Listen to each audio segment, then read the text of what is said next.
Vamos falar aqui agora sobre movimento uniformemente variado. No movimento uniformemente variado, nós vamos, nesse momento, nós vamos buscar a função horária das posições. Quando nós falamos do movimento uniforme, que era o caso de velocidade constante e diferente de zero, vamos escrever aqui, posição tomada em metro, e aqui a gente tinha uma partícula. O significado físico disso: em cada segundo o móvel percorre 10 metros, por isso o conceito de 10 metros por segundo. Vamos supor que nós estejamos interessados em calcular a distância percorrida no intervalo de tempo de 5 segundos. Bom, então, se você recorrer à equação de movimento uniforme, já descrito em aulas anteriores, você vai saber que ΔS, a distância percorrida, é a velocidade vezes o tempo. Então, o ΔS, nesse caso, seria de 10 metros por segundo vezes tempo, ΔT, 5 segundos. Isso implica dizer que o ΔS é igual a 50 metros. Bom, onde é que eu quero chegar nisso? Agora vamos analisar o gráfico desta situação que está dada aqui. Então vamos fazer um gráfico de velocidade do tempo. Então veja, a velocidade ela é constante e ela é de 10 o quê? Metros por segundo.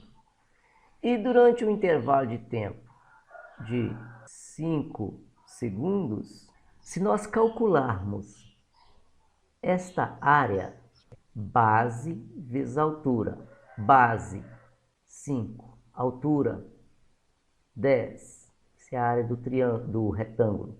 Então essa área é igual a 50 unidades de área. Unidade de área, metro quadrado. Mas distância percorrida é metro no sistema internacional. Mas note que o número coincide. Então, nós usamos falar assim, o ΔS, a distância percorrida, é numericamente igual à área definida pelo gráfico. Então, todas as vezes que tivermos um gráfico de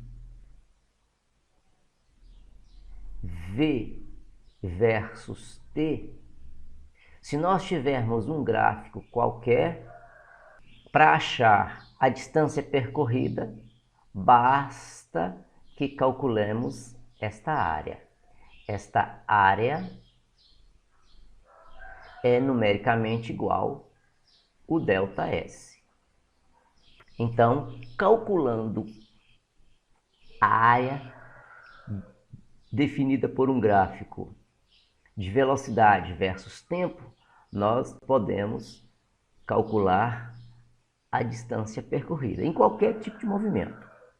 Uniforme, uniformemente variado, simplesmente variado. Então, a partir do gráfico de V versus T, podemos calcular a distância percorrida. Nós vamos apoiar nesse conceito para desenvolvermos a função horária das posições. Nesse momento, o que nós vamos fazer é buscar a função horária das posições, ou função horária da posição.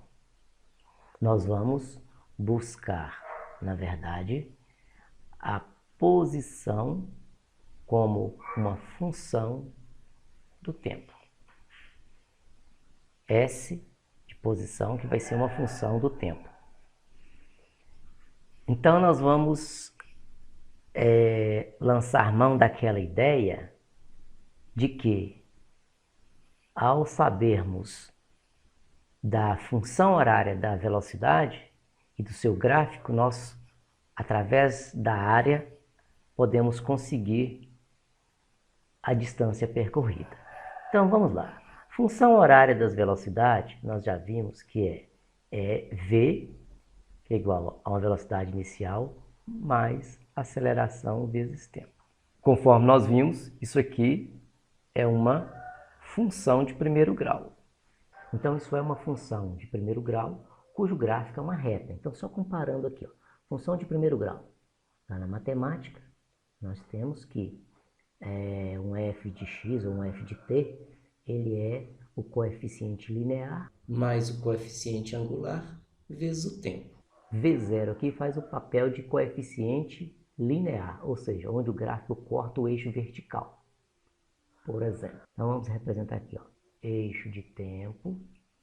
Vamos colocar aqui um tempo genérico. Vamos colocar aqui uma velocidade genérica, uma velocidade inicial genérica, e o gráfico então será uma reta.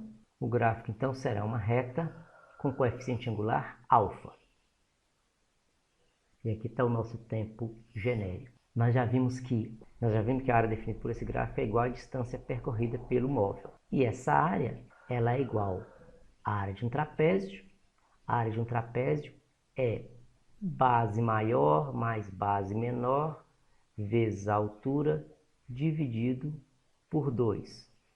Sendo que a base maior é essa distância aqui, sendo que a base menor é essa distância aqui, ó, base menor está para V0, base maior está para V. E a altura está para tempo. Então, substituindo aqui, nós vamos ter base maior V, base menor V0, vezes a altura, que é o tempo, dividido por 2.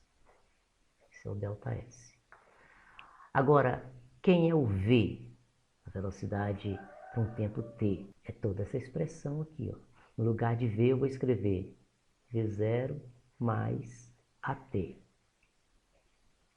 E agora eu vou somar com esse outro V0. Fechei aqui o colchete. Tudo isso vezes tempo, dividido por 2. Ó, note. V0 mais AT é o que está substituindo V. E esse V0 antigo aqui. Então, vamos ter a seguinte expressão. Olha, V0 e V0. Então, nós vamos ter 2 vezes V0. E aqui nós vamos ter A vezes T. Tudo isso multiplicando o tempo e sendo dividido por 2. Isso é o ΔS. Então, olhando para a expressão, nós vamos ter ΔS. ΔS será 2 vezes V0 vezes tempo, aplicando a distributiva aqui. Depois, A vezes T vezes T. Então, vai ficar AT ao quadrado. E aqui dividido por 2. Esta expressão pode ser resumida da seguinte maneira, ó. 2V0t dividido por 2 mais AT ao quadrado também dividido por 2. O 2 é um denominador comum aqui.